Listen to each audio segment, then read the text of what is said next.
Nakakabahala ang mga pahayag na narinig natin nitong mga nakarang araw. Nandyan ang walang pakundangang pagmumura at ang pagbabanta ng planong ipapatay ang ilan sa atin. Kung ganun na lang kadali ang pagplano sa pagpatay ng isang presidente, paano pa kaya ang mga pangkaraniwan na mamamayan? Yang ganyang kriminal na pagtatangka ay hindi dapat pinapalampas. Yan ay aking papalagan. As a democratic country, we need to uphold the rule of law.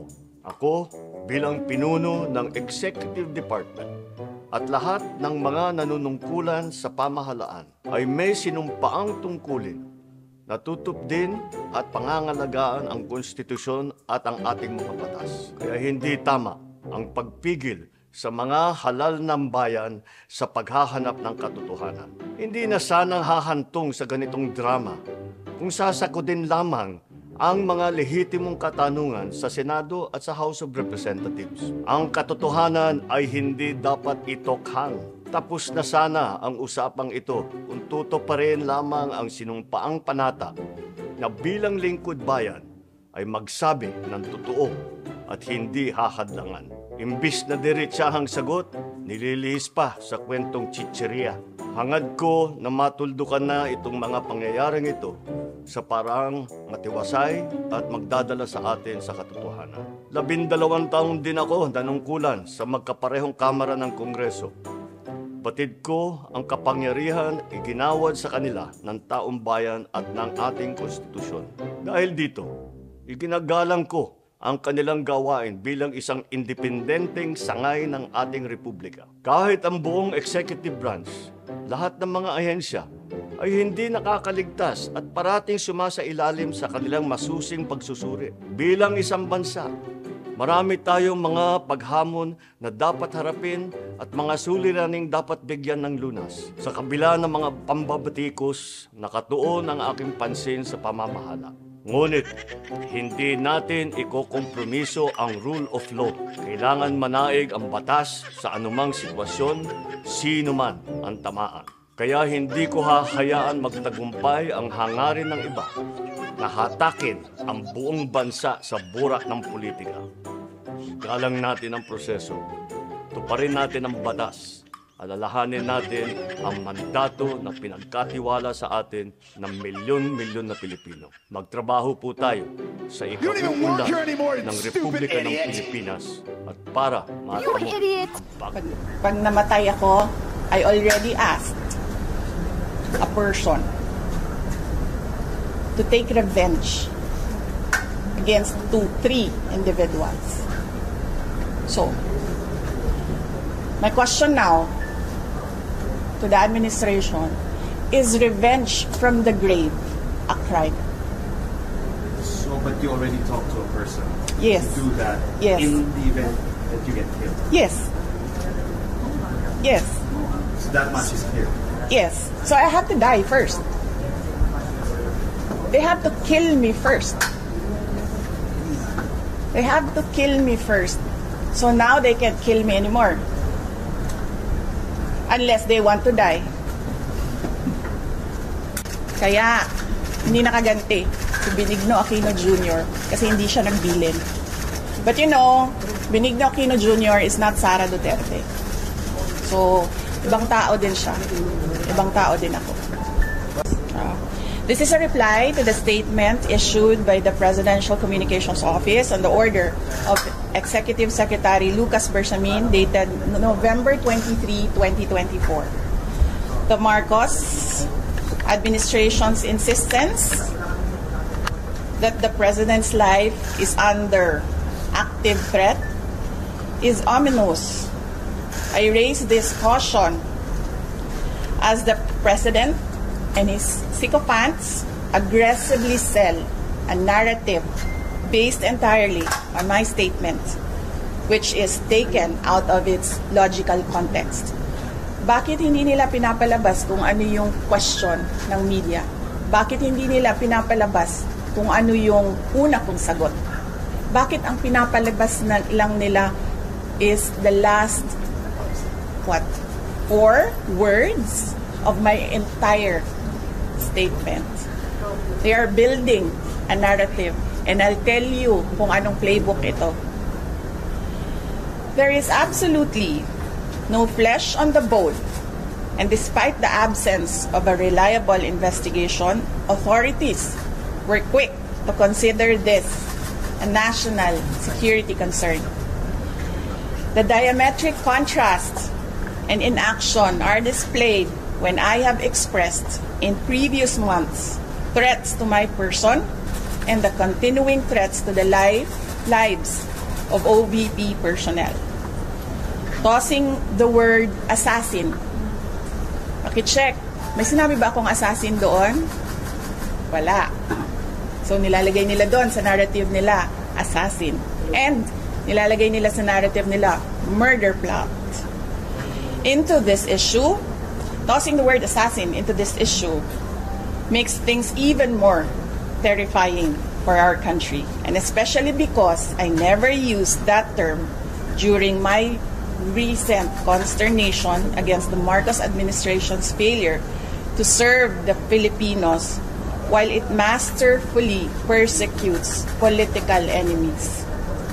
Common sense should be enough for us to understand and accept that the supposed conditional act of revenge does not constitute to an active threat.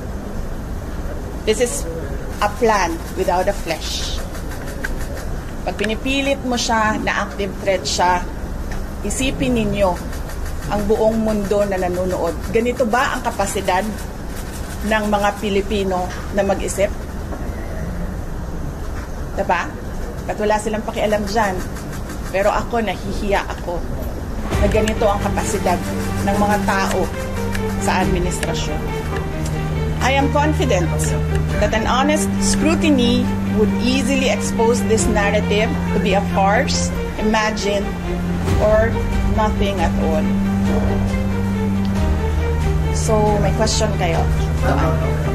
You said you were taken out of context, and you also mentioned that they have a playbook. Yes. They're going by. Yes. So, can you explain to us that context? You said it's straight. Yes. And also, explain to us that playbook. Okay, sige. So, the context is, what did I say? I was asked, do you know about the Roman... I'm sorry ha. I was asking for the transcription of all that I said. I did not get it before I came down. So, I have a problem remembering the exact words. Yes. So there was a question about Romanov, and I said, well, this is the first time that I've heard of that. But I've been warned by 2 persons already. 2. Be careful. I forget now what the words were said, but I will review my notes and I will tell you what that one person said and how he said to be careful, and that one other person, what that other person said. So, tatlo na yon. One person warned me, another person warned me, and then I was asked during a press briefing by a media person if I know of these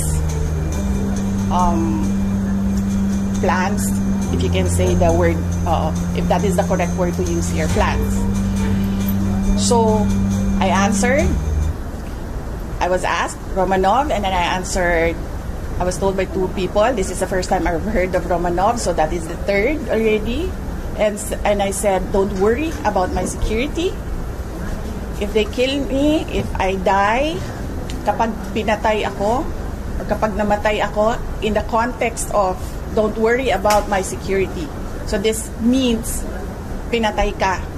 Diba?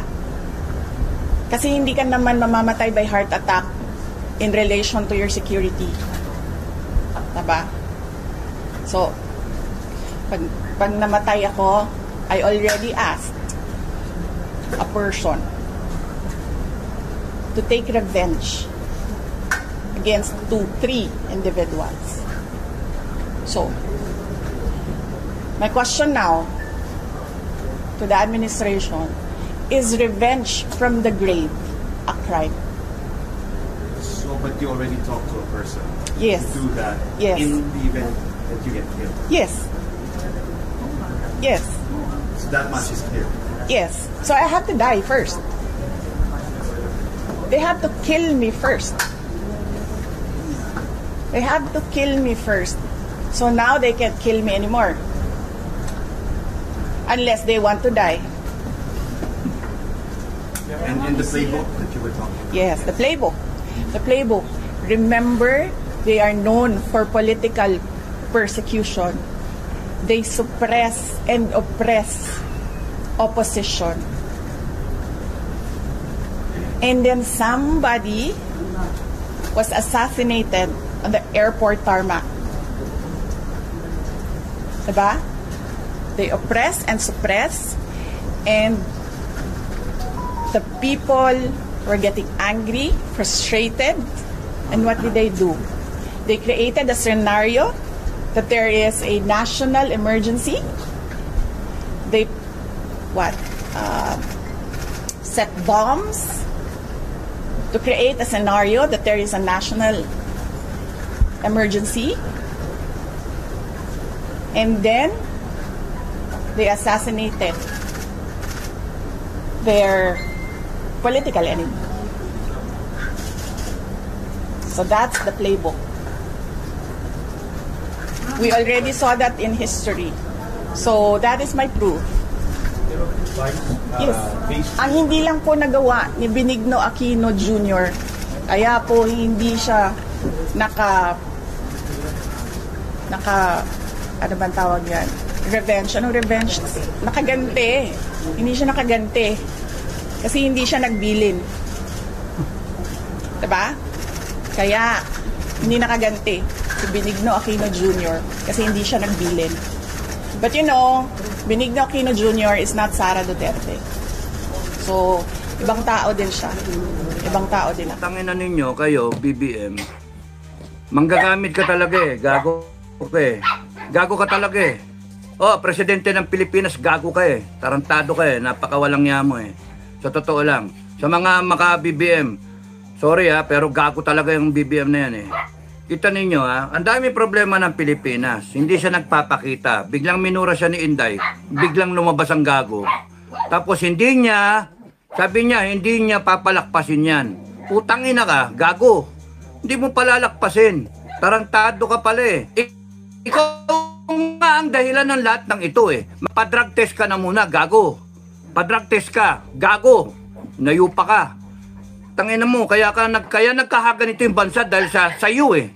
Binoto ka namin. Pagmamalaki mo pa yung boto mo, gago. Tangina mo, mahalaga yung boto mo. Eh, paano yung boto ng isa? Boto ng Vice President mo, mas marami yung boto yon. Gago. Tangina mo. Yan, sorry. Nakapitbahay ko, mano. Kainit ng ulo, kaya ayoko mag-vlog eh. Umiinit ang ulo ko eh.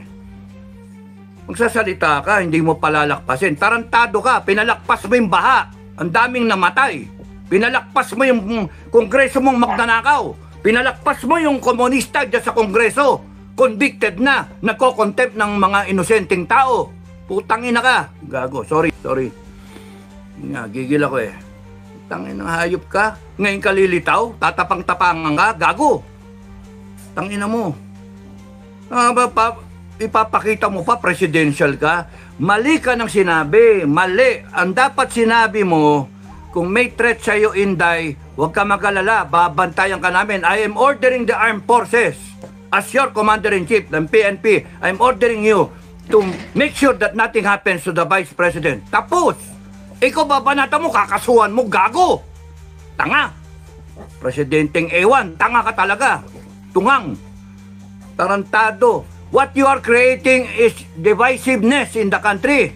Gago.